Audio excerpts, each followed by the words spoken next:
ప్రభునందు ప్రియ పరిశుద్ధ దేవుని కుమారులారా, దేవుని కుమార్తెలారా, యేసుక్రీస్తు నామములో మీ అందరికీ వందనాలు, దేవునికి స్తోత్రాలు. ఈరోజు మన పాఠము దేవుని చేత కట్టబడే నిత్య నివాసము ఎవరి కొరకు కట్టబడుతుంది? పరలోకంలో దేవుని చేత కట్టబడే నిత్యమైన నివాసము ఎవరి కొరకు కట్టబడుతుంది? నిత్యమైన నివాసము పరలోకములో కట్టబడుతుంది. ఎవరి చేత? దేవుని చేత. ఎవరి కొరకు? ఎవరి కొరకు? వాక్యానికి లోబడిన వారి కొరక? వాక్యానికి లోబడిన వారి కొరక? లోబడిన వారి కొరకు. ఇది మనం ఈరోజు నేర్చుకోవాల్సిన అవసరం ఉంది. ప్రియులారా, ఒకసారి ఆలోచించి నిత్యమైన నివాసము. ఇప్పుడు మనిషి ధరించుకున్న, దేవుడు మానవునికి ధరింపజేసినటువంటి ఈ శరీరము గురించి మనం ఆలోచన చేస్తే, ఈ శరీరము దేని నుండి తీశాడు? ప్రకృతి నుండి, మట్టి నుండి తీశాడు. మట్టి నుండి తీశాడు, ప్రకృతి నుండి తీశాడు. అలా అయితే ఈ ప్రకృతిని నుండి తీయబడినటువంటి ఈ శరీరం గమనించండి. ఆదాముకి ఏ శరీరం ఇచ్చాడు? ఆదాముకి ఏ శరీరం ఇచ్చాడు చెప్పండి? అక్షయ శరీరమా లేకపోతే క్షయమైన శరీరమా? క్షయమైన శరీరం ఇచ్చాడు. ఆ క్షయమైన శరీరమే ఇప్పుడు మనం కూడా కలిగి ఉన్నాం. మన శరీరాల, మన బైబిల్లో శరీరాలకి తల్లి ఎవరు? జీవము గల ప్రతివానికి తల్లి ఎవరు? అవ్వ. జీవము గల ప్రతివానికి తల్లి అవ్వ. అయితే మనము ప్రకృతి సంబంధమైన శరీరాన్ని ధరించుకున్నాం. అయితే ప్రియులారా, ఒక సంగతి మనం ఆలోచిస్తే దేవుడు మనల్ని కావాలని కోరుకున్నది ఈ లోకంలో ఈ ప్రకృతి సంబంధమైన శరీరాలు ధరించుకుని ఈ లోకంలో జీవించినంత మట్టుకు మాత్రమే మనం ఉండాలి అనేసి దేవుడు కోరుకోవాలి. మనం ఎక్కడ ఉండాలని కోరుకున్నాడు? ఎక్కడ ఉండాలి? తన సన్నిధిలో ఉండాలని, పరిశుద్ధులుగా ఉండాలని, నిర్దోషులుగా ఉండాలని దేవుడు మనల్ని కావాలని కోరుకున్నాడు. దేవుడు మనల్ని కావాలని కోరుకున్నాడు. మనం నిత్యము జీవించాలని కోరుకున్నాడు. ప్రియులారా, ఒకసారి ఆలోచింది. ఎల్లప్పుడూ జీవించాలి, నిత్యము జీవించాలి, తన సన్నిధిలో జీవించాలి, పరిశుద్ధులుగా ఉండాలి అని కోరుకున్నాడు దేవుడు మనల్ని. అలా అయితే ఇప్పుడున్న పరిస్థితుల్లో ప్రియులారా, మరి ఆదాము ఆజ్ఞను అతిక్రమించాడు. ఆజ్ఞను అతిక్రమిస్తే దేవుడు ఈ ప్రకృతి సంబంధమైన శరీరానికి దేవుడు ఒక తీర్పు తీర్చాడు. ఏంటా తీర్పు? నీవు మన్ను కనుక తిరిగి మన్నైపోతావు, నువ్వు మన్ను కనుక తిరిగి మన్నైపోతావు అనేది. అయితే ఇప్పుడున్న పరిస్థితుల్లో మనము ఒకసారి ఆలోచన చేస్తే, మన్నైన శరీరం మన్నైపోతే మరి పరలోకం వెళ్ళదా? పరలోకం వెళ్ళేదేంటి? పరలోకం వెళ్ళాలంటే ఏ శరీరం కావాలి? మనం పరలోకం వెళ్ళాలంటే ఏ శరీరం కావాలి? ఈ ప్రకృతి సంబంధమైన ఈ శరీరం పరలోకం వెళ్ళొద్దా? క్షేత అక్షేతను ధరించుకుంటుందా? రక్త మాంసంలో దేవుని రాజ్యంలో స్వతంత్రించుకుంటాయా అంటే స్వతంత్రించుకో. క్షేమైన ఈ శరీరం పరలోకం వెళ్ళదు. మరి వెళ్ళకపోతే ఎట్లా? దేవుని యొక్క సంకల్పం ఎలా నెరవేరుద్దాం మనలో? ఇది మనం ఒకసారి గమనించవలసిన అవసరం ఉంది. దేవుడైతే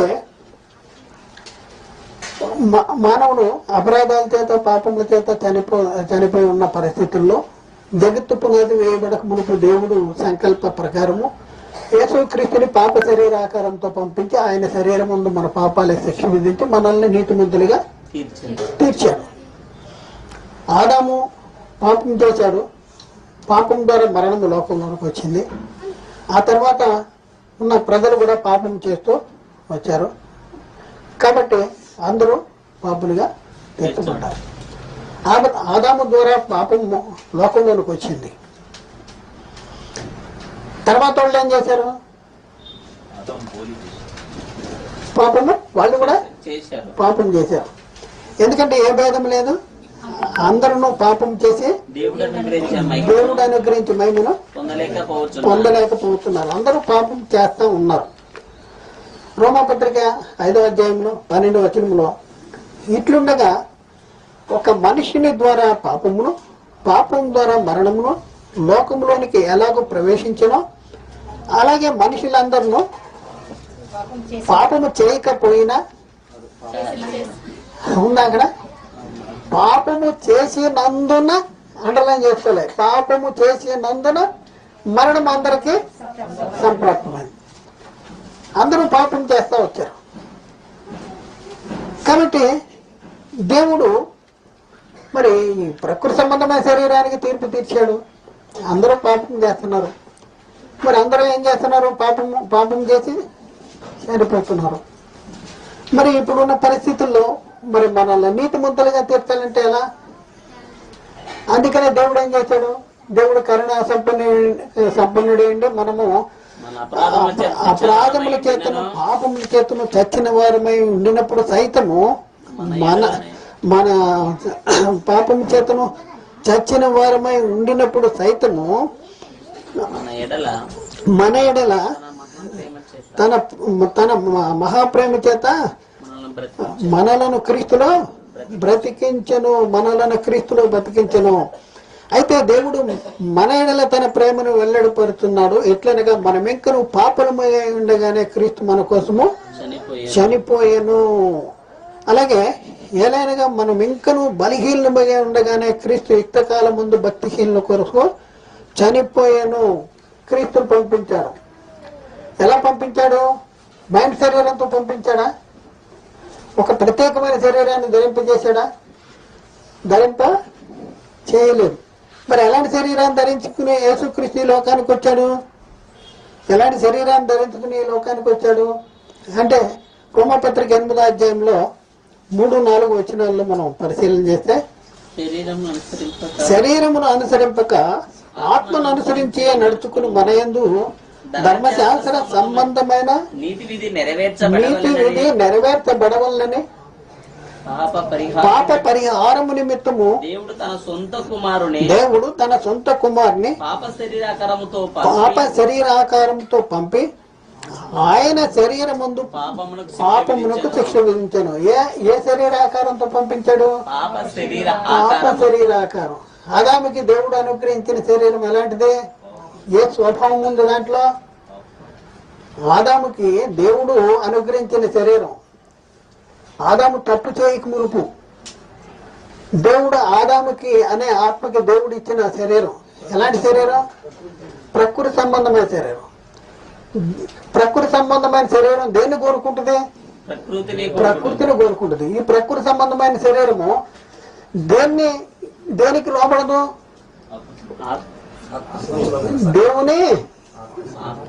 దేవుని నీతికి లోబడదు, దేవుని ఆజ్ఞకు లోబడదు.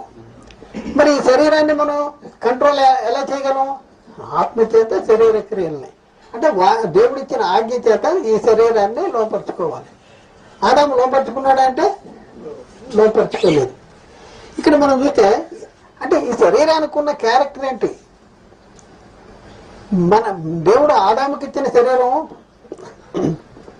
అక్షయ శరీరం అని నమ్మేవాళ్ళు చాలా మంది ఉన్నారు. అక్షయ శరీరం కాదు. ఎందుకంటే దేవుడు శరీరాన్ని తీర్పు తీర్చినప్పుడు నీవు మొన్న కనుక తిరిగి మొన్న అయిపోతా ఉన్నాడు. అయితే ఈ శరీరానికి ఉన్న క్యారెక్టర్ ఏంటి? శరీరం చాలా మంచిదా? శరీరానికి ఉన్న గుణ లక్షణాలు ఏంటి? ప్రకృతి నుండి తీయబడింది, ప్రకృతిని కోరుకుంటుంది, ప్రకృతి చేత లోపరచబడుద్ది, ప్రకృతి చేత ఆకర్షించబడుద్ది, ప్రకృతి చేత లోపరచబడుద్ది. లేదండి అంటే మరి ఆదాము ఎందుకు తప్పు చేసింది? ఆదాము ఎందుకు దేవుని ఆజ్ఞను అతిక్రమించాడు? క్యారెక్టర్ ఉంది కాబట్టి. ఆదాముకి ఏ శరీరాన్ని అయితే ధరింపజేశాడో అదే శరీరంతో యేసుక్రీస్తు కూడా లోకానికి. పాప శరీర ఆకారం అంటే అర్థం ఏంటి? ప్రకృతి సంబంధమైన శరీరము. రక్త మాంసములు గల శరీరము, మొన్నైన శరీరము, ఇదన్నమాట మనతో తీయబడినటువంటి శరీరం. ఈ శరీరాన్ని ధరింపు చేసుకుని వచ్చాడు. అయితే గమనించవలసిన విషయం ఏంటంటే, మరి ఈ శరీరం ధరించుకుంటున్నాం కదా, ఈ శరీరంతో పరలోకం వెళ్తామా? వెళ్ళలేము. మరి పరలోకం ఈ శరీరంలో శరీరంతో పరలోకం వెళ్ళాం. మరి పరలోకం వెళ్ళాలంటే ఏ శరీరం కావాలి? శరీరం కావాలి. అక్షయ శరీరం కావాలి, మహిమ శరీరం కావాలి, ఆత్మ సంబంధమైన శరీరం కావాలి. ఎందుకంటే రక్త మాంసాలు దేవుని రాజ్యమును స్వతంత్రించుకున్నారని రూఢిగా నమ్మాలి. క్షేత అక్షేతను స్వతంత్రించుకోలేదు. మరి ఏ శరీరం కావాలి మనకి? ఏ శరీరం కావాలి? మహిమ శరీరం కావాలి. ఆదాము ఆజ్ఞను అతిక్రమించాడు. పాపం ఆజ్ఞాతిక్రమణ పాపము, పాప వల్ల వచ్చే జీతము మరణం. అలాగే యేసుక్రీస్తు నీతిని జరిగించాడు. నీతి ద్వారా నిత్య జీవము లోకంలోకి వచ్చింది. ఆదాము పాపం చేస్తాం మూలన లోకంలోనికి వచ్చిన పాపమే పాపము చేయని వారందరి మీద ఏలిందా? పాపము చేయని వారి మీద ఏలిందా? పాపం చేయకపోయినా పాపం అవుతాడా? మరి అక్కడ ఏమనుంది? ఆదాము చేసిన పాపమును బోలిన పాపము చేయని వారి మీద కూడా మరణము ఏలెను. హోమపత్రిక 5వ అధ్యాయము 14వ వచనం. అయినను ఆదాము చేసిన అతిక్రమమును బోలి ఆదాము చేసిన అతిక్రమమును బోలి పాపము చేయని వారి మీద కూడా పాపము చేయని వారి మీద కూడా ఆదాము మొదలుకొని మోషే వరకు మరణము ఏలింది. ఇక్కడ పాపము చేయని వారి మీద కూడా మరణం ఏలిందా? ఇక్కడ అలాగే కనపడుతుంది. పాపము చేయని వారి మీద కూడా మరణం ఏలింది అని ఉంది. పాపం చేయని వారి మీద మరణం ఏలందా? పాపము చేయ ప్రతి వాడు ఆజ్ఞను అతిక్రమించును, ఆజ్ఞాతిక్రమణే పాపము. మరి ఇక్కడ పాపము చేయని వారి మీద కూడా మరణం ఏలింది అనేసి ఎందుకుంది? అలాంటి బైబిల్ మనకు వద్దు. అలా చెప్తే మనకి బైబిల్ వద్దు. ఒక దగ్గరేమో ఎక్కడుంది చెప్పండి? మొదటి యోహాను పత్రిక ఆజ్ఞాతిక్రమణ పాపము 3వ అధ్యాయంలో మొదటి యోహాను చూద్దాం. ఎందుకంటే లేఖనాల్లో రాయబడిన ఒక వచనము మరొక వచనాన్ని 3వ అధ్యాయము 4వ వచనం. పాపము చేయి ప్రతివాడును ఆజ్ఞను అతిక్రమించు, ఆజ్ఞాతిక్రమమే పాపము అనేది. మరి ఆజ్ఞాతిక్రమణ పాపం అయితే ఇక్కడ పాపం చేయని వారి మీద కూడా మరణం ఎందుకు వెళ్ళింది? ఏలుద్దా అంటే వెళ్దాం. మనము ఒళ్ళు దగ్గర పెట్టుకుని బైబిల్ చదవాలి. ఏం చేయాలి? డ్యాన్స్ ఒక దగ్గరను కుండ మీద డ్యాన్స్ పెట్టేసి ఇక్కడికి వచ్చేసి బైబిల్ చదివితే అట్లాగే అనిపిస్తుంది. అక్కడ ఏమన్నా బోలిన పాపము చేయని వారి మీద బోలిన అనేసి అది అండర్లైన్ చేసుకుని అది మనం మన మైండ్ లో పెట్టుకోవాలి. బోలిన పాపం ఆదాము చేసినటువంటి అతిక్రమమే మనం చేయలేదు. ఆదాము చేసిన అతిక్రమం ఏంటి? తినొద్దన్న పను తిన్నాడు. తర్వాత వాళ్ళు కూడా తినొద్దన్న పను తిన్నారా?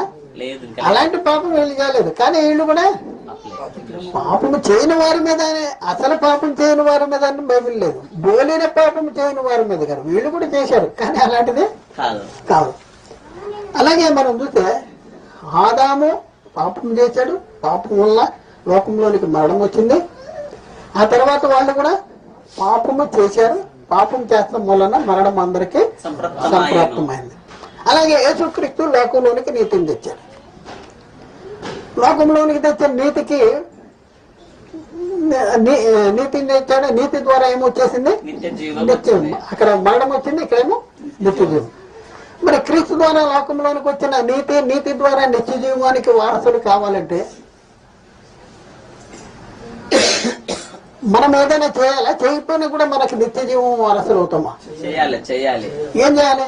నీతిని జరిగించాలి. ఆదాం పాపం చేశాడు, తర్వాత వాళ్ళు కూడా మరణం వచ్చింది. ఆ తర్వాత వాళ్ళు కూడా పాపం చేశారు. వాళ్ళ మీద కూడా మరణము వచ్చింది. సంప్రాప్తమైంది. ఇప్పుడు క్రీస్తు ద్వారా లోకంలోనికి వచ్చే నీతికి మనం వారసులు కావాలంటే మనం ఏం చేయాలి? నీతిని జరిగించు ప్రతివాడు నీతిని జరిగించు ప్రతివాడు నీతిమంతుడు. ఆయన నీతిమంతుడైన ప్రకారం నీతిని జరిగించు ప్రతివాడు నీతిమంతుడు. మనం నీతిని జరిగించాలి. నీతిని జరిగించాలంటే ఏం చేయాలి? నీతిని జరిగించాలంటే ఏం చేయాలి? ఆజ్ఞను అనుసరించాలి. ఆజ్ఞను అనుసరించాలి. ఆజ్ఞ అనుసరించటమే నీతిని జరిగించడం. ఆయన ఆజ్ఞను అనుసరించడమే నీతిని జరిగించడం. మరి ఇప్పుడున్న పరిస్థితుల్లో మనకున్న ఆజ్ఞ అదే. ఇప్పుడున్న పరిస్థితుల్లో ఆజ్ఞ అదే. ధర్మశాస్త్రం అంతా ఒక్క ఆజ్ఞలో విమర్శపడి ఉంది. ఏంటి కొత్త ఆజ్ఞ మీకు ఇవ్వట్లేదు, ముందున్న ఆజ్ఞ అని చెప్పుకుంటూ వచ్చి నిన్ను వాళ్ళని పొరుగు వాడిని ప్రేమించాలి. ప్రేమించాలంటే మనం ఏం చేయాలి? పొరుగువాడిని ప్రేమించాలంటే మనం ఏం చేయాలి? పొరుగువాడిని ప్రేమించాలంటే ప్రేమించటం అంటే ఏంటి? పొరుగువాడిని ప్రేమించాలంటే మనం ఏం చేయాలి? పొరుగువాడికి ఏదైనా కావాలంటే శరీర సంబంధమైన అవసరాలు తీర్చాలి. ఇది ప్రేమించటువంటి. అవునా? శరీర సంబంధమైన అవసరాలు తీర్చడం మాత్రమే కాదు, అది ఇవ్వద్దని కాదు, కానీ అదే కాదు. ఏంటంటే నేనై ఉన్న ఆత్మని నేను ఎలా ప్రేమించుకుంటున్నానో అలాగే ఎదుటి వాడి ఆత్మను కూడా మనం ప్రేమించాలి. ప్రేమించాలంటే ఏం చేయాలి? వాక్యం ప్రకటించాలి. వాక్యం ప్రకటించి వాళ్ళు కూడా నీతిని జరిగించేలాగా చేయాలి. అయితే ఇప్పుడున్న పరిస్థితుల్లో మనము ఆజ్ఞకి లోబడ్డాము, సువార్తకి విధేయులై బాప్తిజం తీసుకున్నాము, సంఘంలో చేర్చబడ్డాము. సంఘంలో చేర్చబడినటువంటి ఆయన చెప్తున్న మాట ఏంటంటే, ఇక్కడ నీతికి లోబడి ప్రేమిస్తూ సువార్తను ప్రకటింపజేస్తూ ఉన్నటువంటి ఒక ఆయన బైబిల్లో ఉన్నాడు. ఆయన పేరేంటి? అపోస్తలుడైన పౌలు. ఆయన ఏం చెప్తున్నాడు అనేది మనం చూద్దాం. ఇప్పుడు మనకి ఈ శరీరం ఉంది కదా, ఈ శరీరం ఎలాంటిది? క్షయమైపోయే శరీరం. దీనికి దేవుడు ఏం తీర్పిచ్చాడు? నువ్వు మన్ను కనుక తిరిగి మన్నైపోతావు. కాబట్టి అపోస్తలుడైన పౌలు ఏం చెప్తున్నాడంటే, భూమి మీదనున్న 2 కొరింథీ 5:1 భూమి మీదనున్న మన గుడారమైన ఈ నివాసము శిథిలమైపోయినను చేతి పని కాక దేవుని చేత కట్టబడినదియును నిత్యమైనదియునైన నివాసము పరలోకమందు మనకున్నదనే ఎరుగుదుము. మనము దిగంబర్లము గాక వస్త్రము ధరించుకున్న వారముగా కనబడదుము.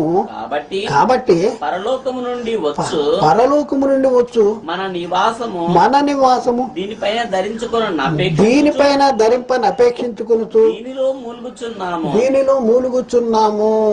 చాలండి. ఇక్కడ అపోస్తలుడైన పౌలు మాట్లాడుతున్నాడు. ఎవరి గురించి మాట్లాడుతున్నాడు? దేని గురించి మాట్లాడుతున్నాడు? ఇది మనం తెలుసుకోవాల్సిన అవసరం మనకి ఉంది. ఇక్కడ ఏమంటుందంటే, భూమి మీద ఉన్న మన గుడారమైన ఈ నివాసము శిథిలమైపోయినను చేతి పని కాక దేవుని చేత కట్టబడినదియునైనా నిత్యమైన నివాసము పరలోకముందు మనకున్నదని ఎరుగుదుము అంటాడు. పరలోకముందు మనకున్నదని ఎరుగుదుము. ఎవరికి ఉన్నది? మనకున్నదంటే ఎవరు? వీళ్ళు. మనమంటే ఎవరు? ఎవరి గురించి మాట్లాడుతున్నాడు? తర్వాత మనము దిగంబర్లము గాక అన్నాడు. ఎవరు దిగంబర్లు గాక? మనము దిగంబర్లము గాక వస్త్రము ధరించుకున్న వారముగా కనబడదుము. కాబట్టి పరలోకం నుండి వచ్చు ఆ గుడారమును కాబట్టి పరలోకము నుండి వచ్చు మన నివాసము అన్నాడు. ఇందాకేమన్నాడు? మనకున్నదని ఎరుగుదుము. ఇప్పుడేమో మన నివాసము ధరించుకున్న అపేక్షించుకునుతూ దీనిలో మూలుగుతున్నాము. ఎవరు దీనిలో ములుగుతున్నారు? ఎవరి నివాసము పరలోకములో దేవుని చేత కట్టబడుతుంది. ఇది మనం తెలుసుకోవాల్సిన అవసరం ఉంది. చెప్పండి, ఎవరు ఇక్కడ పౌలు చెప్పేది ఎవరి గురించి చెప్తున్నాడు? అంటే శరీరాలు ధరించుకుని పుట్టిన వాళ్ళందరి గురించి చెప్తున్నాడా? ఎవరి గురించి చెప్తున్నాడు? శరీరాలు ధరించుకుని తల్లి గర్భము శరీరం ధరించుకుని పుట్టిన వాళ్ళందరి గురించి, క్రీస్తు నమ్మినా నమ్మకపోయినా ప్రతి వాళ్ళ గురించి దేవుడు పరలోకంలో శరీరాలు, ఆత్మ సంబంధమైన శరీరాలు సిద్ధపడుతున్నాడా? ఎవరి కోసం ఈ శరీరాలు సిద్ధపరచబడతాయి చెప్పాలి? ఎవరి కోసం? అందరి కోసం. అందరి కోసం అంటే కాదంటున్నాడు. మీరేమో కాదంటే పండితులు అని చెప్పుకుంటున్న వాళ్ళు జనాల్ని మోసం చేస్తున్నారు. మేమే పండితులు, మాకంటే ఎక్కువ తెలవదు అని చెప్పుకుంటున్న వాళ్ళు ఈ సోషల్ మీడియాలో విపరీతమైనటువంటి అర్థాలు చెప్పుకుంటూ వాళ్ళకి రాదు, వాళ్ళ ముందున్న గొర్రెల్ని మోసపుచ్చుతున్నారు. బైబిల్ చదవడం అనేది వాళ్ళకి, ఎందుకంటే కొత్తగా జన్మించాలి. వాళ్ళు తీసుకున్న బాప్తిజాలే కరెక్ట్ కాదు. యేసుక్రీస్తు నామములో బాప్తిజం తీసుకునేది, మళ్ళీ వాటర్ ఇస్తారు, పరిశుద్ధాత్మల బోధనే ఎదురికిస్తారు, పరిశుద్ధాత్మల బోధనే ఎదురికిస్తారు. కిందటి వారం మనం చెప్పాడు, అపోస్తుల బోధ పరిశుద్ధాత్మల బోధ కాదా అంటే ఎందుకు కాదు?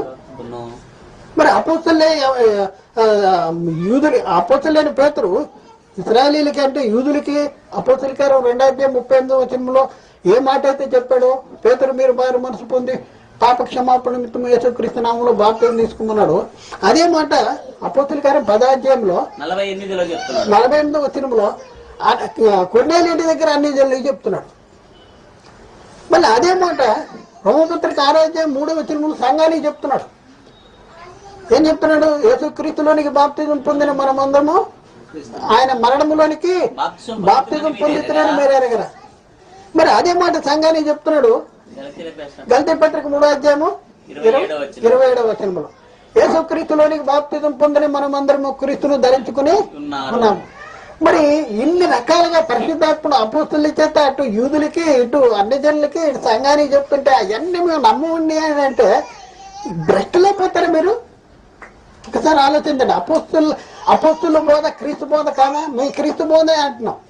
అసలు ఈ మాట చెప్పినప్పటికీ అపోస్తుల ద్వారా యేసుక్రీస్తు పరిశుద్ధాత్మని చేత అపోస్తుల ద్వారా ఈ బోధ చేసినప్పుడు యేసుక్రీస్తు కలిగి ఉన్న మహిమ ఏంటి చెప్తుంది తెలుసా మీకు? అసలు ఏ మహిమలో ఉండే యేసుక్రీస్తు పరిశుద్ధాత్మ ద్వారా అపోస్తుల చేత సంఘానికి ఈ మాటలు చెప్పించాడో తెలుసా? అసలు ఒళ్ళు గగులుపాటు కలుగుద్ది. యేసుక్రీస్తు పరలోకానికి వెళ్ళాడు. సమస్తమైన ఆధిపత్యం కంటేను, అధికారం కంటేను, శక్తి కంటేను, ప్రభుత్వం కంటేను, యుగమునందు మాత్రమే రాబోయే యుగమునందును పేరు పొందిన ప్రతి నామము కంటే ఆయన అధికంగా హెచ్చించి తన కుడిపార్శాన కూర్చుని పెట్టుకున్నాడు.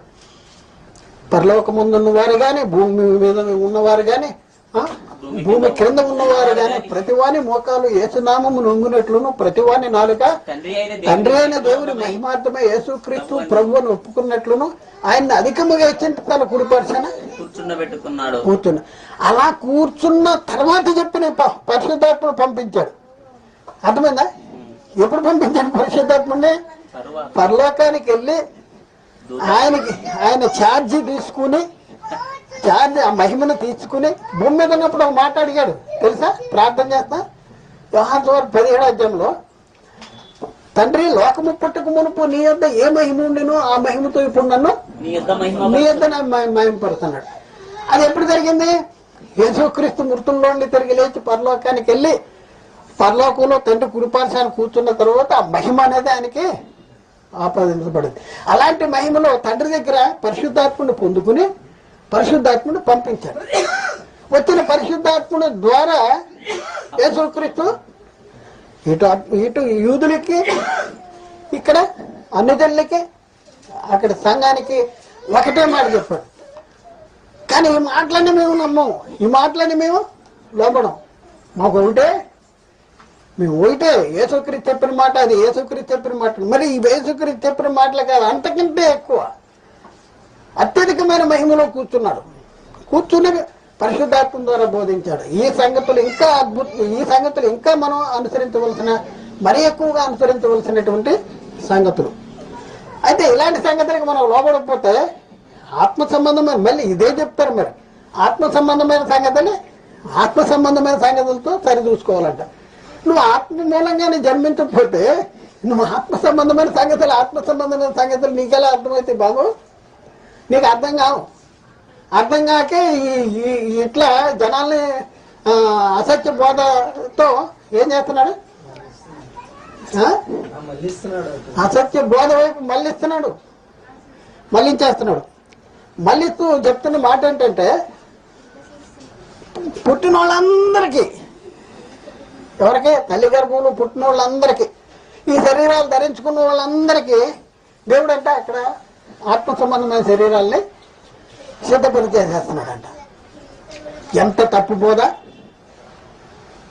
ఎంత భయంకరమైన విపరీతమైన బోధ! అందరికీ తయారు చేసేస్తున్నాడా? ఎవరికి తయారు చేస్తున్నాడు? ఇది నేర్చుకోవాలి.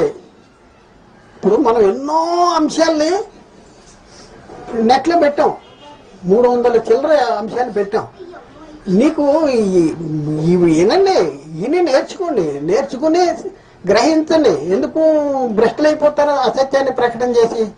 అందరికీ శరీరాలు ధరించేస్తున్నాడు, పుట్టిన ప్రతి వాళ్ళందరికీ శరీరాలు తయారు చేసేస్తున్నాడు పరలోకంలో అంటున్నాడు. పుట్టిన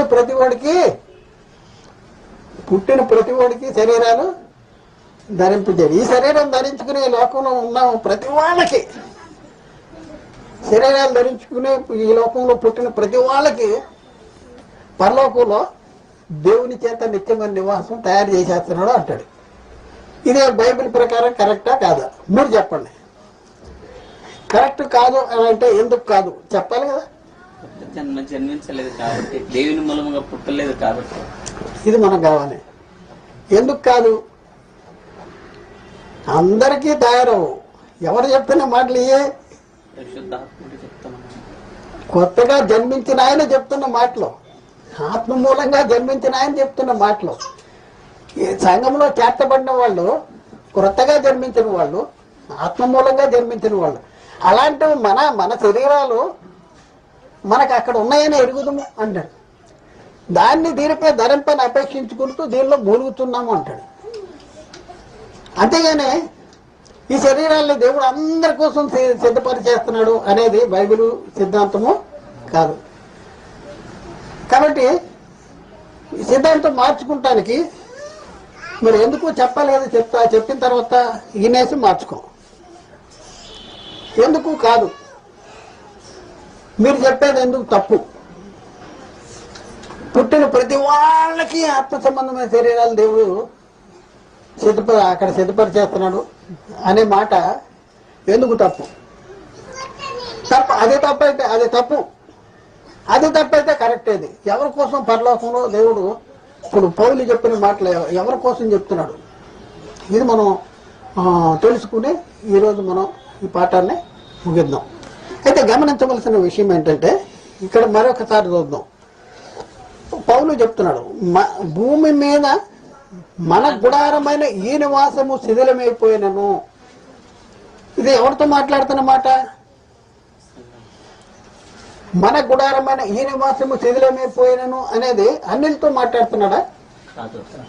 అన్నిలతో మాట్లాడిన మాట కాదు. కొత్తగా జన్మించిన వారితో ఎవరైతే వాక్య మూలంగా జన్మించారో, ఎవరైతే ఆత్మ మూలంగా జన్మించారో, ఎవరైతే నీటి మూలంగా జన్మించారో, ఎవరైతే కొత్తగా జన్మించారో వాళ్ళ గురించి. మన నివాసమైన ఈ నివాసము శిథిలమైపోయినను, చేతి పని కాక దేవుని చేత కట్టబడినది నిత్యమైన నివాసము పరలోకముందు మనకున్నదనే ఎరుగుదము. మనకున్నది, మనకి ఎప్పుడు ఆ నివాసం సిద్ధపరచబడుద్ది? పౌలు చెప్పినలాగా పరలోకంలో దేవుని చేత కట్టబడే నిత్యమైన నివాసం మనకు ఉన్నది. చెప్పేటప్పటికే ఉంది చెప్పేటప్పటికే పౌలు ఈ మాట చెప్పేటప్పటికే పౌలుది ఉన్నది అంట, మనది ఉన్నది, నీది ఉన్నది, నాది ఉన్నది అక్కడ నివాసం. నీది నాది ఉందంటే ఎవరు? మనం ప్రభువుని నమ్ముకున్న వాళ్ళమా? ప్రభువుని నమ్ముకున్న వాళ్ళమా? క్రీస్తు రక్తమున కడగబడిన వాళ్ళమా? క్రీస్తు రక్తమున కడగబడిన వాళ్ళమా? పాప క్షమాపణ జరిగిన వాళ్ళమా? పాప క్షమాపణ జరగని వాళ్ళమా? రక్షణ పొందిన వాళ్ళ రక్షణ పొందని వాళ్ళ ఎవరి గురించి మాట్లాడుతున్నాడు ఈ మాటలు? అసలు బైబిల్ చదవటమే రాదండి మీకు? ఏం చెప్తానండి మీరు? పుట్టిన ప్రతి వాడికంటే అక్కడ తయారు చేసేస్తున్నాడంట. పౌలు చెప్పి ఆ సమయానికి మనకున్నదని ఎరుగుదము అంటున్నాడు. అంటే మనకంటే ఏం జరిగింది? అప్పటికి ఏం జరిగింది? మనము అనే చెప్పే ఆ గ్రూప్ లో వాళ్ళందరూ ఏం చేసి ఉంటారు? ఎందుకు వాళ్ళ శరీరాలు అప్పటికి ఆత్మ సంబంధమైన శరీరాలు, అక్షయ శరీరాలు అప్పటికి దేవుని చేత కట్టబడిపోయినాయి. ఎవరి శరీరాల్ని దేవుని చేత కట్టబడుతున్నాయి, ఎవరి శరీరాలు దేవుని చేత కట్టబడతాయి. ఇది మనం నేర్చుకోవాలి. ఈ లోకంలోనికి రావాలంటే ఏం కావాలి చెప్పండి? ఒక జన్మ జన్మించాలి. మరి పరలోక పౌరసత్వం కావాలంటే పరలోకంలో ప్రవేశించాలన్నా, పరలోక రాజ్యంలో ప్రవేశించాలన్నా, లేకపోతే దేవుని రాజ్యాన్ని చూడాలన్నా, లేకపోతే దేవుని రాజ్యంలో ప్రవేశించాలన్నా మనకేం కావాలి? కొత్త జన్మ కావాలి. దేవుని రాజ్యాన్ని చూడాలన్నా, దేవుని రాజ్యంలో ప్రవేశించాలన్నా మనకేం కావాలంటే ఒక జన్మ కావాలి. తల్లి గర్భంలో ఉన్న శిశువు ఈ లోకాన్ని చూడాలన్నా, ఈ లోకంలోనికి రావాలన్నా ఏం కావాలి? తల్లి గర్భంలో జన్మించాలి. ఒక జన్మ జన్మించాలి. జన్మించిందండి అంటారు, జన్మించలేదు అంటారు, ఇంకా ప్రసవము కాలేదు అంటాడు, ప్రసవం అయిందండి. పుట్టాడు. పుట్టిన వాడు ఏం చేస్తున్నాడు? శిశువు ఈ లోకంలో ప్రవేశించాడు, చూస్తున్నాడు, ప్రవేశించాడు. అలాగే ఆత్మ సంబంధమైన లోకంలో దేవుని రాజ్యంలో, మరి క్రీస్తు రాజ్యంలో మనం ప్రవేశించాలంటే ఏం కావాలి? పుట్టాలి, జన్మించాలి. ఏంటి జన్మది అంటే జన్మలు ఎన్ని ఉన్నాయి? 2 జన్మలు ఉన్నాయి. యేసుక్రీస్తు చెప్తున్నాడు యోహాను సువార్తలో 5వ అధ్యాయంలో, యోహాను సువార్త 3వ అధ్యాయంలో 6వ వచనం. శరీర మూలముగా జన్మించినది శరీరమును, ఆత్మ మూలంగా జన్మించినది ఆత్మయునై ఉన్నది. 2 జన్మలు ఉన్నాయి అని చెప్తున్నాడు. మీరు కొత్తగా జన్మింపవలెనని. చాలండి. అంటే శరీర మూలంగా జన్మించే జన్మ ఒకటి ఉంది. ఈ జన్మ ఎలా జన్మిస్తున్నాం? తల్లి గర్భంలోంచి ఈ లోకంలో ప్రవేశిస్తాం. అందుకనే కదా ఒకడు 2వ మారు తల్లి గర్భంలో ప్రవేశించి ఎలాగ జన్మించగలడు అని అంటున్నాడు. అంటే తల్లి గర్భంలోంచి ఈ లోకానికి రావటం అనేది ఒక జన్మ అనేది ఇక్కడ చెప్తుంది. ఈ జన్మనేమంటున్నాడు? శరీర మూలంగా జన్మించింది అంటున్నాడు. శరీర మూలంగా జన్మించిన జన్మకి ఏం తెచ్చుకుంటున్నాడు? ఏ శరీరాన్ని తెచ్చుకుంటున్నాడు అంటున్నాం. ఏ శరీరాన్ని తెచ్చుకుంటున్నాడు? ఆత్మ సంబంధమైన శరీరమా, ప్రకృతి సంబంధమైన శరీరము? యోబు ఏం కోరుకున్నాడు? ఒకసారి 14:14 యోబు గ్రంథం 14:14 ఏమనుకుంటున్నాడు యోబు? ఏమన్నాడు చెప్పండి? పాప సహితుని నుండి పాప రహితుడు పుట్టిన ఎంత మేలు అని అన్నాడు. అంటే పుట్టకలోనే ఈ ప్రకృతి సంబంధమైన జన్మ కాకుండా ఈ తల్లి గర్భం నుంచి ఆత్మ సంబంధమైన శరీరాన్ని తెచ్చుకుంటే ఎంత బాగుంటది అని అంటున్నాడు. పాప సహితుని నుండి పాప రహితుడు పుట్టిన ఎంత మేలు, అలాగే ఎవడును పుట్టనేనడు. ఎందుకంటే శరీర మూలంగా జన్మించేది శరీరమే, ఈ ప్రకృతి సంబంధమైన శరీరం. మరి ఆత్మ మూలంగా జన్మించేది ఆత్మయునై ఉన్నది. అంటే చాలా జాగ్రత్తగా శరీర మూలంగా జన్మించిన వాళ్ళకే ఈ శరీరం వస్తుంది. ఈ శరీర మూలంగా జన్మించిన వాళ్ళకే ఈ శరీరం వస్తుంది. మరి ఆత్మ మూలంగా జన్మించిన వాళ్ళకి ఏ శరీరం సిద్ధపరచబడిపోద్ది? ఏ శరీరం? వాళ్ళకి కూడా శరీరం కావాలేదా? 2 శరీరాలు ఉన్నాయా? 1 కొరింథీ 15వ అధ్యాయము 44వ వచనం. 1 కొరింథీ 15వ అధ్యాయము 44వ వచనం. ప్రకృతి సంబంధమైన శరీరముగా విత్తబడి ఆత్మ సంబంధముగా లేపబడును. ఆత్మ సంబంధమైన శరీరముగా లేపబడును. ప్రకృతి సంబంధమైన శరీరం ప్రకృతి సంబంధమైన శరీరము ఉన్నది గనక ఆత్మ సంబంధమైన శరీరము కూడా ఉన్నది. ఆత్మ సంబంధమైన శరీరము కూడా ఉన్నది. ఉన్నది. ఎన్ని శరీరాలు ఉన్నాయండి? రెండును. ఎన్ని జన్మలు ఉన్నాయండి? రెండు జన్మలు. మనకి తెలుసు, ఒక జన్మకి జన్మిస్తే ఒక శరీరాన్ని తెచ్చేసుకుంటున్నాం, వచ్చేస్తుంది. అంటే ఎప్పుడు వస్తుంది? జన్మించిన వాళ్ళకు వస్తుందా? జన్మించని వాళ్ళకి కూడా వస్తుందా? జన్మించిన వాళ్ళకి మాత్రమే వస్తుంది. ఈ జ్ఞానం ఎందుకు లేదు నీకు? జన్మించని వాళ్ళకు కూడా ఆత్మ సంబంధంగా జన్మించని వాళ్ళకు కూడా ఆత్మ సంబంధమైన శరీరాలు సిద్ధపడతాయి. దేవుడే ఎర్రాడు అనుకున్నా, లేకపోతే నీ ముందు కూర్చుని వినేవాళ్ళు ఎర్రోళ్ళ ఎవరు? ఎవరికి శరీరం వస్తుంది? ఎన్ని శరీరాలు ఉన్నాయి? ఎన్ని జన్మలు ఉన్నాయి? రెండు జన్మలు ఉన్నాయి. ఇక్కడే చెప్తున్నాడు, శరీర మూలంగా జన్మించింది శరీరము, ఆత్మ మూలంగా జన్మించింది ఆత్మనే ఉన్నది అంటే. అలాగే ప్రకృతి సంబంధమైన శరీరం ఉన్నది కనుక ఆత్మ సంబంధమైన శరీరం కూడా ఉన్నది. ప్రకృతి సంబంధమైన శరీరం ఎవరికి వస్తుంది? ఎవరు ధరించుకుంటున్నారు? ఎవరు పొందుకుంటున్నారు? శరీరం మూలంగా జన్మించిన వాళ్ళు శరీరాన్ని ధరించుకున్నారు. మరి ఆత్మ సంబంధమైన శరీరం దేవుని చేత నిత్యమైన నివాసం ఎవరికి కట్టబడద్ది? ఆత్మ మూలంగా పుట్టిన వాళ్ళకే ఆ శరీరం సిద్ధపరచబడద్ది. పౌలు ఇక్కడ ఆత్మ మూలంగా జన్మించిన పౌలు, వాక్య మూలంగా జన్మించిన పౌలు, క్రొత్తగా జన్మించిన పౌలు మరికొంతమందితో అంటే వాళ్ళెవరు? వాళ్ళు కూడా జన్మించిన వాళ్ళే, ఆత్మ మూలంగా జన్మ. వాళ్ళతో అంటాడు, మన నివాసం ఉందండి పరలోకంలో అంటాడు. ఈ బందరు బిచ్చోళ్ళు అందరి నివాసాలు ఆయన కడుతున్నాడు. ఆయనకేం పని లేదా? ఒళ్ళు దగ్గర పెట్టుకుని మాట్లాడాలి. వాక్యం చెప్పేటప్పుడు ఎక్కడ పెట్టి మాట్లాడాలి వాళ్ళు? ఎందుకంటే వాక్యాన్ని కలిపి చెరపటం అనేది మరణకరమైన పాపం. ఇది ఎంతమందిని చెరిపేస్తారు? ఎంతో నీతిగా మాట్లాడతారు. ఏం తప్పు చెప్తే నన్ను అజ్జేయండి, ఆత్మ మూలంగా జన్మించిన ఆత్మ మూలంగా సంగతులు, ఆత్మ సంబంధమైన సంగతులతో సరి చూసుకోవాలి, మనం అలా ఉండాలి, మనం ఇలా ఉండాలి. కానీ చెప్పాన్ని అబద్ధాలే, వాక్యానికి విరుద్ధం, అబద్ధాలు, అసత్యాలు. ఎందుకు అంటే ఆత్మ మూలంగా జన్మించలేదు, తీసుకున్న బాప్తిజం కరెక్ట్ కాదు. అందుకనే బైబిల్ అంతా నీకు అర్థం కాదు. నీ ఊహ అంతే, ఏదో ఊహిచ్చేస్తాడు. పిచ్చోటి ఏం బైబిల్ చదువుతారా వీళ్ళు? నేనేం చెప్తే తల ఊపాలి, గొర్రెలి ఏం చెప్తే అదే నమ్మాలి. ఎంత టీవీగా ఎంత చక్కగా చెప్తారు. అవ్వకి ఎవరు సర్పము అంటే అపవాది చెప్పినట్టు, మీరు చావరు, మీరు దేవతల వల్ల ఉంటారు, అది దేవుడికి కూడా తెలుసు, అందుకనే మిమ్మల్ని తినొద్దన్నాడు. ఎంత బాగుంటది ఏంటంటే విన్నవాళ్ళకి ఎంత బాగుంటది, అలాగే వినేవాళ్ళకి చాలా బాగుంటది. కానీ వీళ్ళకి తెలియదు అనమాట.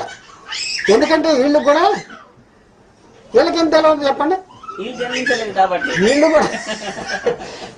వాళ్ళు కూడా కొత్తగా జన్మించలేదు. ఇప్పుడు నేను ఏమీ చెప్పలేదు.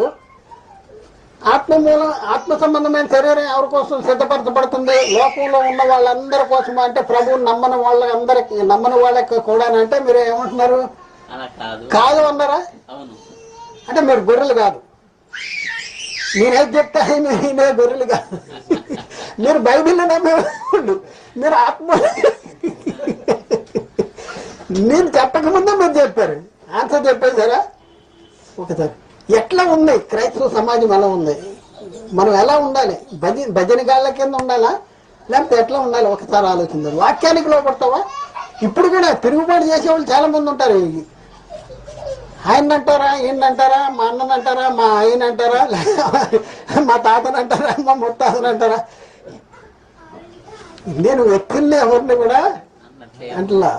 మీరు చాలా మంచోళ్ళు, కానీ వాడు ఉన్నాడే యూదాలో తాత అపవాది ప్రవేశించాడు. ఆ ముక్క పట్టుకోగానే యూదా మంచోడే పాపం, ప్రవేశించు నోడే మంచోడు కాదు. నేను ఆడిని మాట్లాడుతాను, నువ్వు మంచోడివి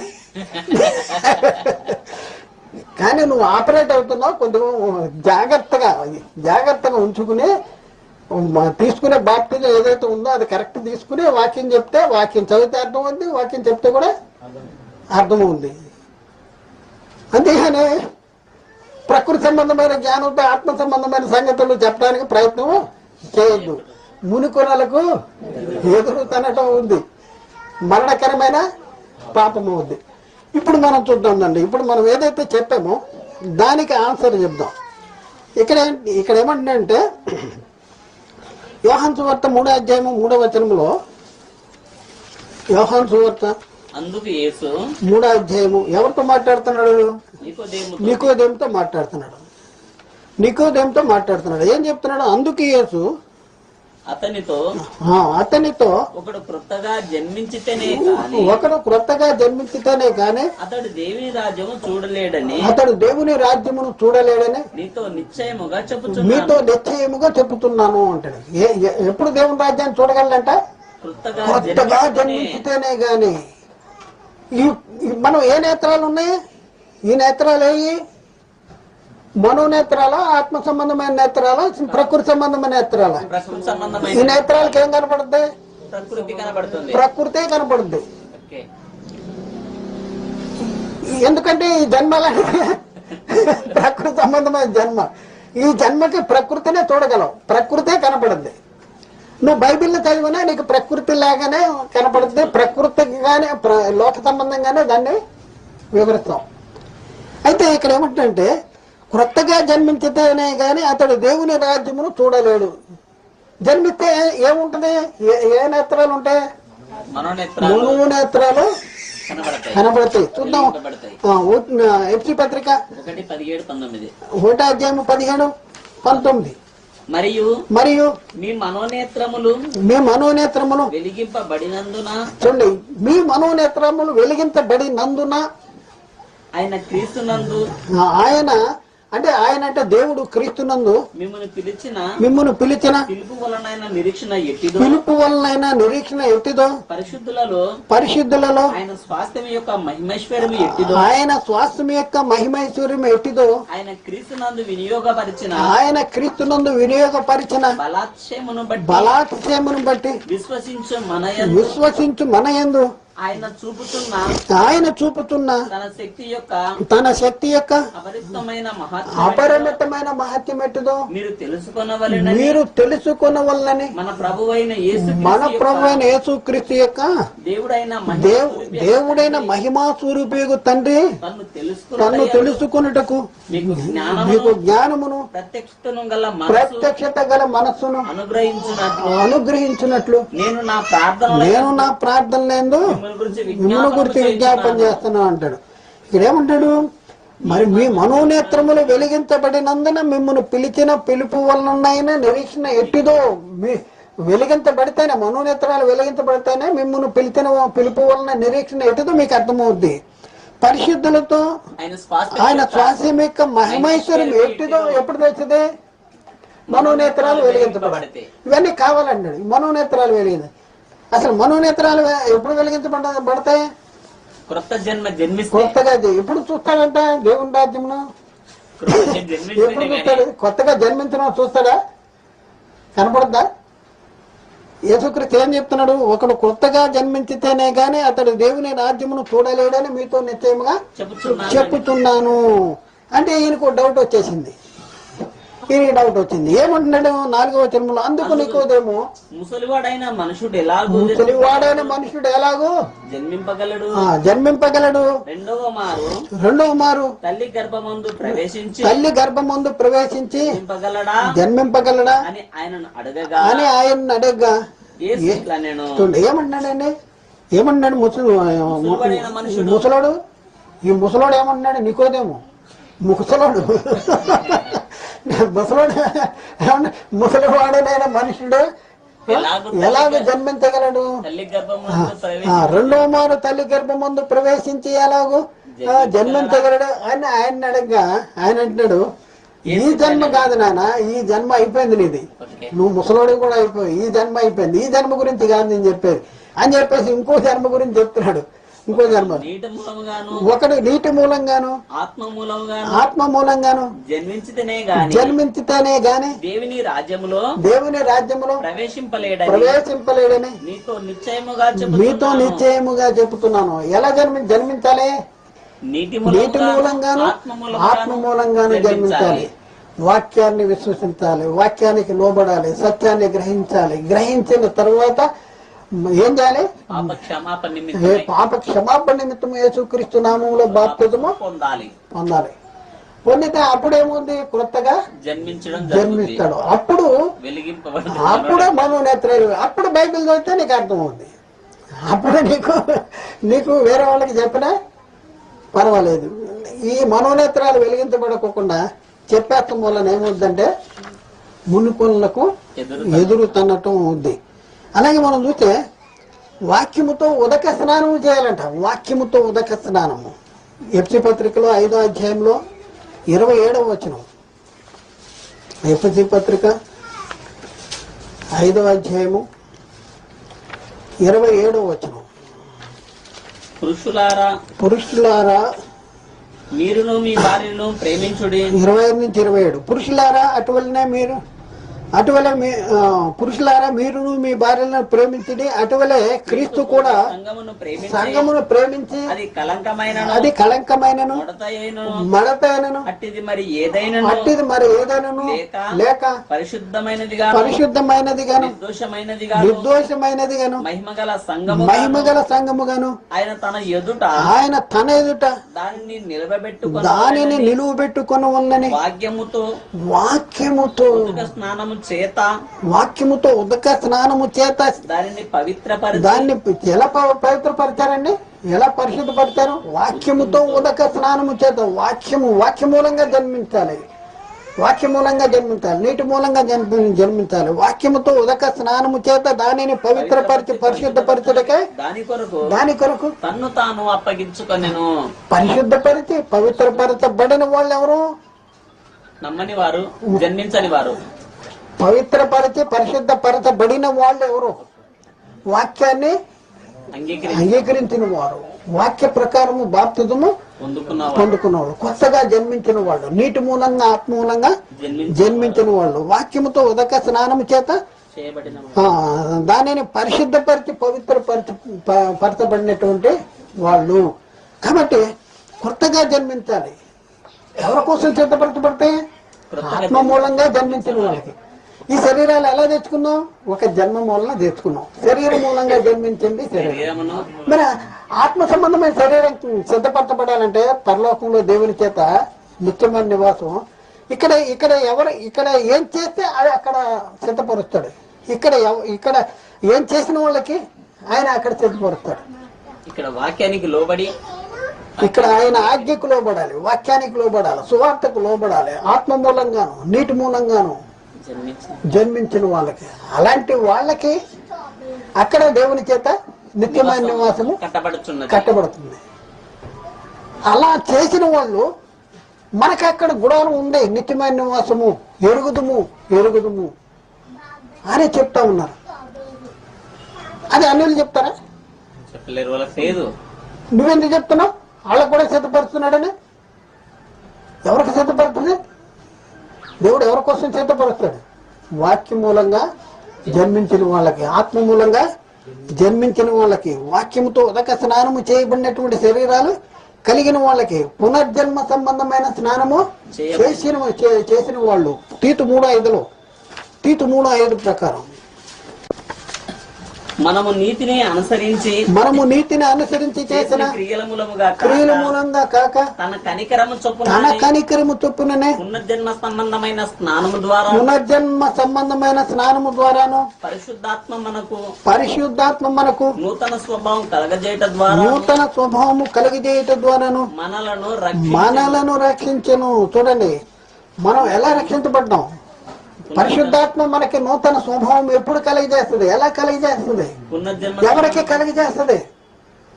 పునర్జన్మ సంబంధమైన స్నానం ఎవరైతే చేస్తారో వాళ్ళలో వాక్యము ద్వారా అంటే నూతన స్వభావం పరిశుద్ధాత్మ మనకు నూతన స్వభావము కలిగేయటం ద్వారా ఆయన మనలను రక్షించను.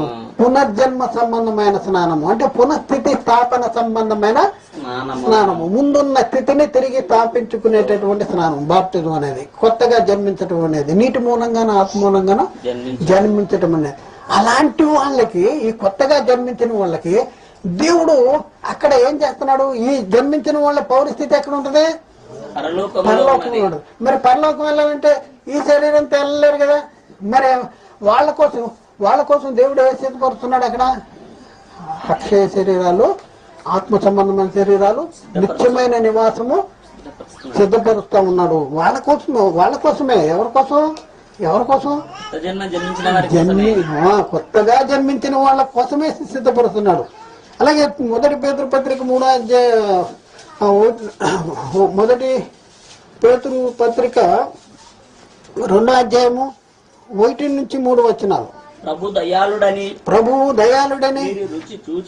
మీరు రుచి చూచి ఉన్నాడలా సమస్తమైన దుష్టత్వమును సమస్తమైన కపటమును వేషధారణను అసూయను సమస్త దూషణ మాటలు మాని కొత్తగా జన్మించిన ఏం చేయాలంటే కొత్తగా జన్మించిన శిశువును పోలిన వారే నిర్మలమైన వాక్యమును పాలను రక్షణ విషయంలో ఎదుగు నిమిత్తము ఆ పాలనే అపేక్షించడి. కొత్తగా జన్మించిన శిశువును పోలిన వాళ్ళగా ఉండాలి. మనం దేన్ని అపేక్షించాలి?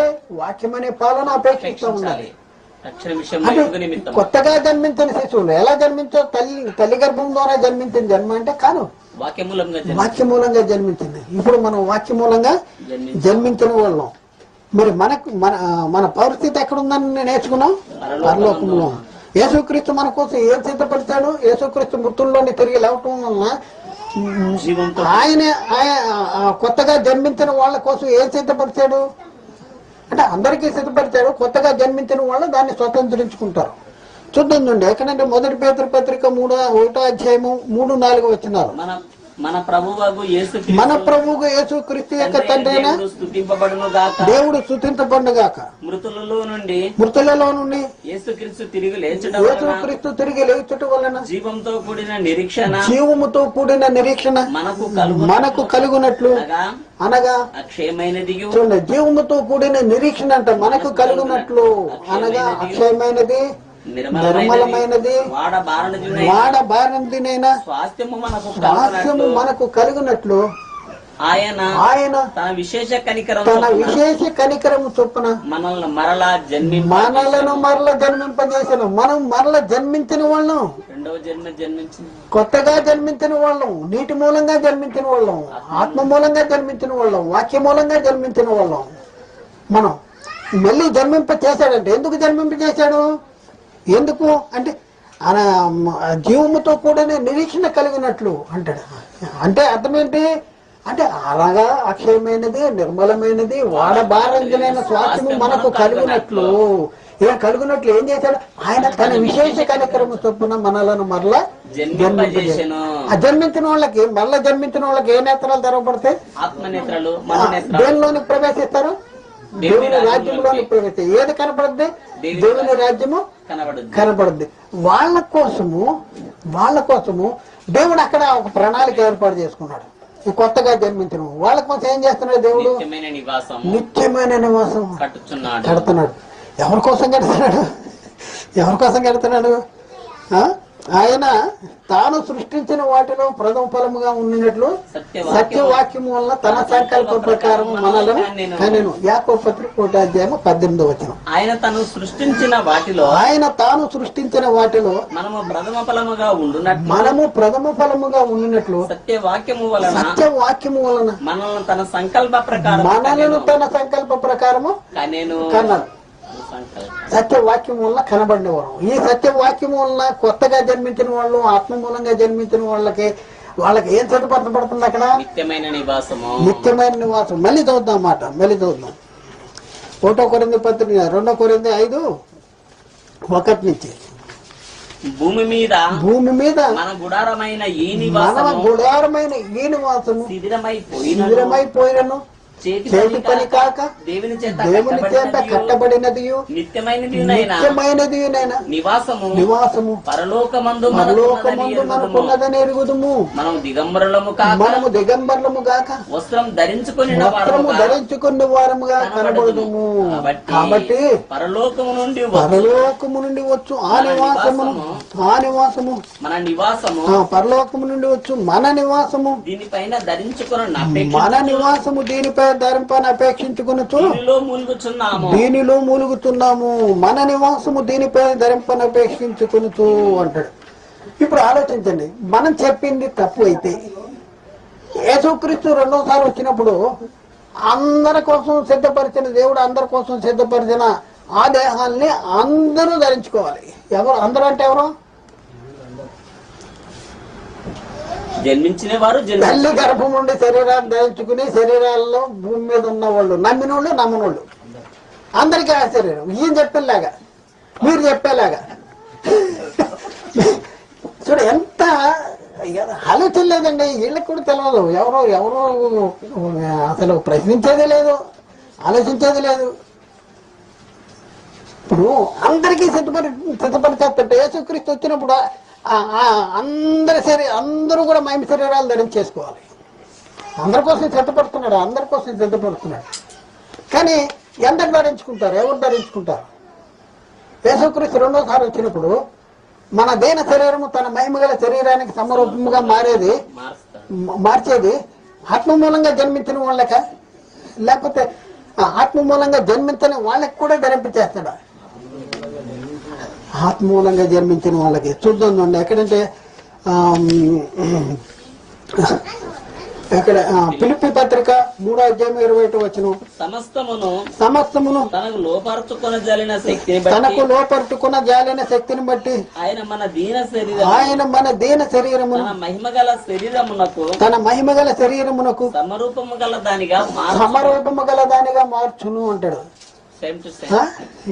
సమరూపము గల దానిగా అంటే ఆయన ఉన్నట్లుగానే ఆయన చూస్తాం. ఆయన శరీరం ఎలా ఉందో, ఆయన ఎలాంటి మహిమ శరీరం ధరించుకున్నాడో అలాగే ఆయన ఉన్నట్లుగానే ఆయన చూస్తాం.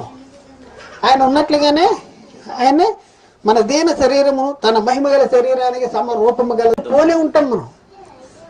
ఎవరు ఆయన ఉన్నట్లుగానే ఆయన చూసి ఆయన పోలి ఉండేది ఎవరు? యేసుక్రీస్తు రెండోసారి వచ్చినప్పుడు మన దీన అంటే శరీరాల మార్పు ఎవరిలో జరుగుద్ది?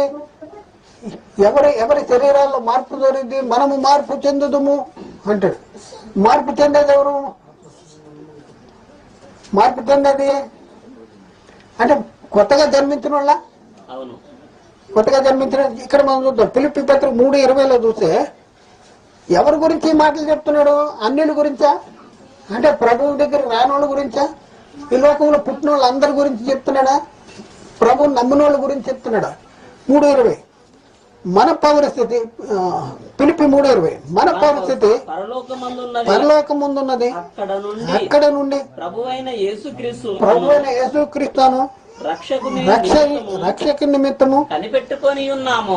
ఎవరైతే రక్షకు నిమిత్తము కనిపెడతారో, ఎవరి పౌరస్థితి అయితే పరలోకంలో ఉంటుందో వాళ్ళ కోసం ఏం జరుగుద్ది అంటున్నాడు ఇక్కడ.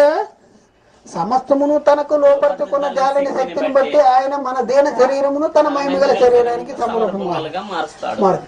అంటే పరలోకము మన పౌరస్థితి పరలోకంలో ఉండి మరి మన రక్షకుడైన యేసుక్రీస్తు నిమిత్తము కనిపెట్టే వాళ్ళు ఎవరో అన్నిలా పరలోకం. వాళ్ళు పరలోకం ఏం చెప్తున్నారండి బోధ?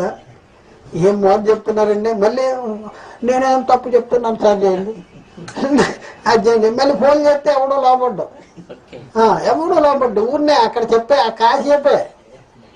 కాసేపే బోధ మార్చుకోరు. తీసుకున్న బాప్తిదాలు కరెక్ట్ కాదు, బైబిల్ అర్థం కాదు, తప్పులు చెప్తూ ఉంటారు. మళ్ళీ ఎంతో నాకే తెలుసు ఇంకెవడికి తెలియదు అన్నట్టుగా చెప్తూ ఉంటారు. చూడండి ఎంతమందిని మరి ఇలా చేద్దాం.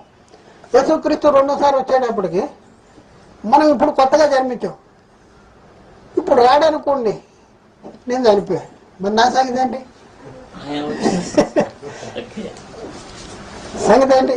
నా సంగతి ఏంటి? మరి బతికున్న వాళ్ళకైతే ఆయన శరీరాలు ధరించుకుంటారు. మరి మనం ఏముంటాం? మన సంగతి ఏంటి అంటే ఇక్కడ చెప్తున్నాడు 1 కొరింథీ పత్రికలో 15వ అధ్యాయంలో మనం కొత్తగా జన్మించి చనిపోయినా కూడా మన మన మన పరిస్థితి ఎలా ఉంటుందంటే, మనం చనిపోయిన మృతులు అక్షయులుగా లేపబడుదురు. 1 కొరింథీ 15వ అధ్యాయము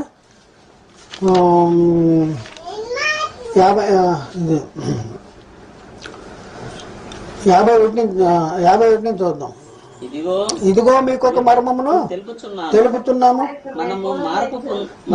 మనమందరమును నిద్రించము గాని నిమిషములో ఒక్క రెప్పపాటన కడబూరం మ్రోగ్గానే మనమందరము. ఇక్కడ మనమందరం అంటే ఎవరి గురించి మాట్లాడుతున్నాడు? అందరి గురించి, ఆ లోకంలో శరీరాలు ధరించుకున్న వాళ్ళందరి గురించి అంటే అందరి గురించి కాదు, కొత్తగా జన్మించిన వాళ్ళ గురించి. మనమందరము మార్పు చెందదము, అప్పుడు బోరం రోగును అప్పుడు మృతులు అక్షయులుగా లేపబడే మృతులు ఎవరు? క్రీస్తునందు నిద్రించిన వాళ్ళ లేకపోతే అందరూనా? క్రీస్తునందు నిద్రించిన వాళ్ళు. మనం వాళ్ళ బోరమోగును అప్పుడు మృతులు అక్షయాలుగా లేపడుదురు, మనము మార్పు పొందుదుము అనేసి ఇక్కడ రాయబడి ఉంది. తర్వాత 1 దశలోనిక 4వ అధ్యాయము 16వ వచనం చూద్దాం. 1 దశలోనిక 4వ అధ్యాయము 15 నుంచి చూద్దాం. మేము ప్రభు మాటను బట్టి మీతో చెప్పినదేమనగా, ప్రభు రాకడ వరకు సజీవులమై నిలిచిండు, మనము నిద్రించిన వారి కంటే ముందుగా ఆయన సన్నిధికి చేరము. ఆర్భాటముతోను ప్రధాన దూత శబ్దంతోను దేవుని బూరతోను పరలోకము నుండి ప్రభు దిగివచ్చును.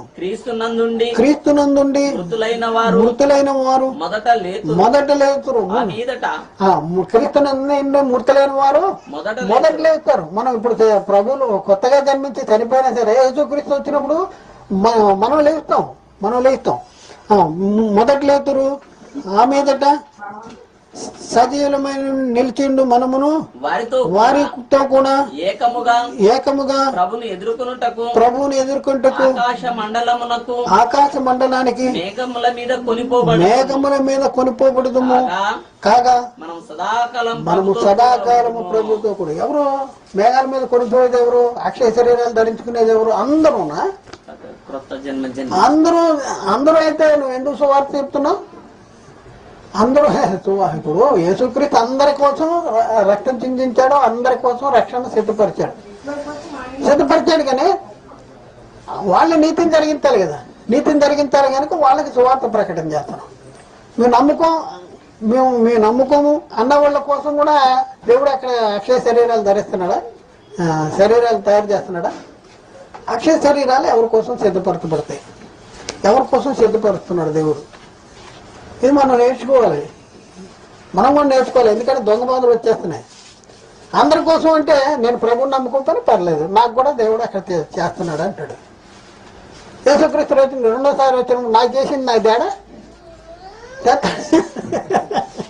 ఆ శరీరం ధరించుకుంటే వెళ్ళిపోవచ్చు కదా వాళ్ళతో పాటు. ఇస్రాయలీలు ఐగుప్తులో బయటకు వచ్చినప్పుడు కొంతమంది ఐగుప్తులు కూడా ఇస్రాయలీలో కలిసిపోయి బయటకు వచ్చేసారంట. వాళ్ళు వచ్చేసి పద్దాగా వెళ్ళిపోదాం దూడం చేద్దాం, అది చేద్దాం, ఇది చేద్దాం అని ప్రేరేపించారు. ఈ రకంగా ఇప్పుడు చాలా మంది ఏం చేస్తున్నారంటే, ఏం లేదంటే అందరి కోసం సిద్ధపరుస్తున్నాడు అంటాడు. అందరి కోసం సిద్ధపరుస్తాడా లేకపోతే కొందరి కోసమే సిద్ధపరుస్తున్నాడా? సిద్ధపరిస్తే ఎవరి కోసం సిద్ధపరుస్తున్నాడు? ఇది మనం తెలుసుకోవాల్సిన అవసరం ఉంది.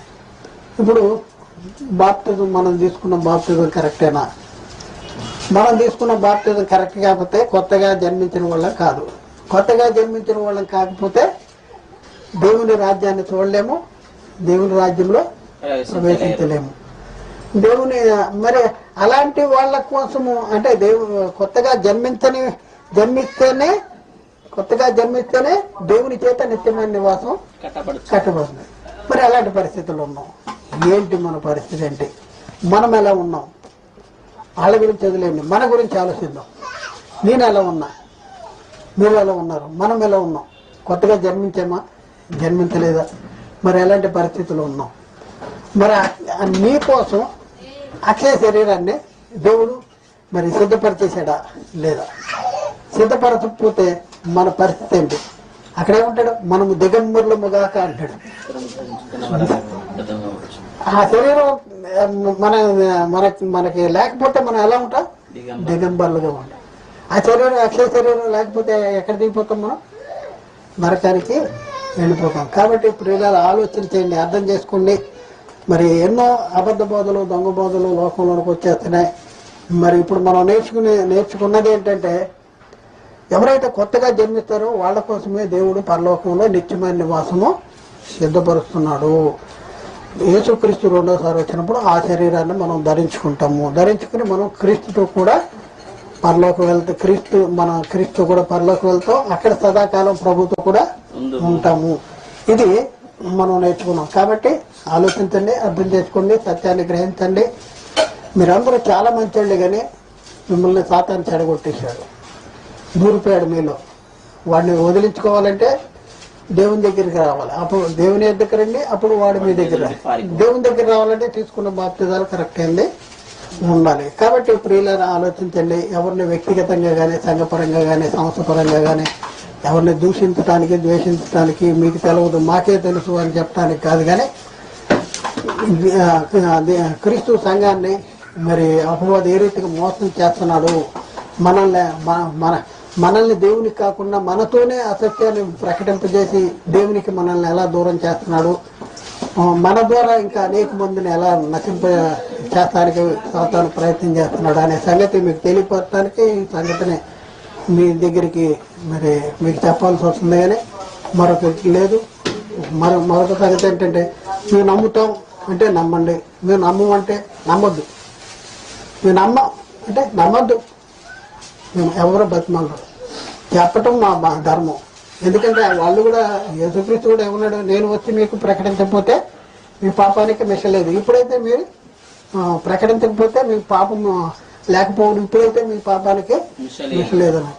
అలాగే అపొస్తలులు కూడా ఏమన్నారు, దేవుని వాక్యము మొదట మీకు ప్రకటించడం అవశ్యమే, అయినను మీరు దాన్ని తోసివేసి మిమ్మల్ని మీరే నిత్య జీవానికి అపాత్రులుగా ఎంచుకున్నారు అంటాడు.